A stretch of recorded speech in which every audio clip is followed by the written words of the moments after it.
তাহলে মহাদেব দাসের কি হবে? এত দুঃখ কিসের গো বুড়ো খোকা? আমি তো সবসময় তোমার পাশেই আছি।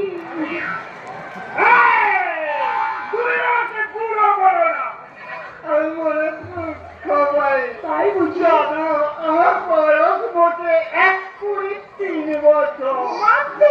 আরে এখন তুমি 3 মাস বিয়ে করতে পারো। তোমার মুখে ফুল চন্দন পড়ে আমিও তো ওই আশাতেই আছি। জানো গত বছর আমার বউটা আমাকে বিধবা করে মরে গেল, তাই 6 মাসের কচি ছেলেটাকে নিয়ে এখন আমি চিন্তা করি। কোনো চিন্তা নেই, আরে আমি তো আছি।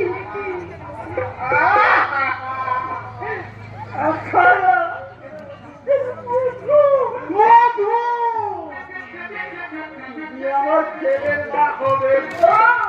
আর হবো মানে আমি একেবারে তো হয়ে বসেছি। এবার তোমারই করি, আমি তোমাকে বিয়ে করে তোমার ছেলেকে করে নিয়ে আমি বলবো বুদ্ধং শরণং গচ্ছামি। এবং তুমি এই আশি করছো না তো? না, ইয়া কি নয়, উনি সত্যি কথাই বলেছেন। আরে বলো, তাহলে শোনো, ওই কলকাতার মেয়েটা আমাকে বিয়ে করে আর ছেলেটাকে মানুষ করে বলেছে। কি ভালো হবে না? খুব ভালো হবে।